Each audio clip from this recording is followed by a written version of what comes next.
ମଣିଷ ଦିନକୁ ଦିନ ମାନବିକତା ଶୂନ୍ୟ ହୋଇଯାଉଛି। ଏଇଭଳି ଆଲୋଚନା ହେଉଥିବା ବେଳେ ସମାଜରେ ଯେ ଅନେକ ମାନବିକତାପୂର୍ଣ୍ଣ ମଣିଷ ଅଛନ୍ତି ଏହା ମଧ୍ୟ ସ୍ୱୀକାର କରିବାକୁ ପଡ଼ିବ ଏବଂ ସେହି ମଣିଷମାନଙ୍କ ପାଇଁ ଜୀବଜନ୍ତୁ ଓ ମଣିଷ ସମସ୍ତେ ଆନନ୍ଦିତ। ମାନସ ରଞ୍ଜନ ରାଉତ ନାମକ ଏହି ଯୁବକ ଜଣକ ମଣିଷ ପଣିଆରୁ ଯେ ଉର୍ଦ୍ଧ୍ୱରେ ଏହା ଜନମାନସରେ ଆଲୋଚନା ହେଉଛି।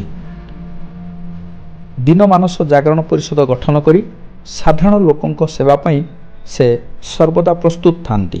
ଶୀତଦିନେ ରାସ୍ତା କଡ଼େ ଶୋଉଥିବା ଲୋକଙ୍କୁ ଶୀତବସ୍ତ୍ର ପ୍ରଦାନ ହେଉ, ଭୋକିଲାଙ୍କୁ ଖାଦ୍ୟ ଦେବା ହେଉ, ଖରାଦିନେ ତୃଷାର୍ତ୍ତଙ୍କୁ ମଧୁର ପାନୀୟ ଜଳ ଯୋଗାଇବା ହେଉ, ରାସ୍ତାରେ ଆହତ ଗାଈଗୋରୁଙ୍କ ସେବା ହେଉ କିମ୍ବା ପଶୁ ପକ୍ଷୀଙ୍କୁ ଖାଦ୍ୟ ଦେବା ହେଉ, ସବୁବେଳେ ପ୍ରକୃତିର ସେବା ପାଇଁ ସେ ସର୍ବଦା ତତ୍ପର।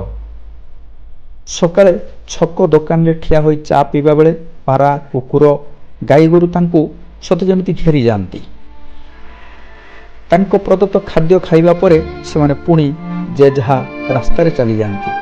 ଏହିଭଳି ମାନବିକ ଗୁଣ ସମସ୍ତ ମଣିଷଙ୍କ ଭିତରେ ଉଦୟ ହେଲେ ଈଶ୍ୱରଙ୍କ ସୃଷ୍ଟି ଯେ ମଧୁମୟ ହେବ ଏଥିରେ ତିଳେମାତ୍ର ସନ୍ଦେହ ନାହିଁ।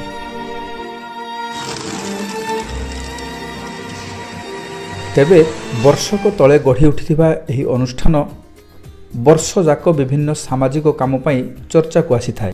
2024 ମଇ 13 ତାରିଖରେ ପରିଷଦ ଏକ ସ୍ୱୀକୃତିପ୍ରାପ୍ତ ଅନୁଷ୍ଠାନ ଭାବେ ଅନୁମୋଦିତ ହୋଇଛି। ଏନେଇ ଖୁସି ବ୍ୟକ୍ତ କରିଛନ୍ତି ପରିଷଦର ପ୍ରତିଷ୍ଠାତା ତଥା ସମ୍ପାଦକ ଶ୍ରୀ ରାଉତ।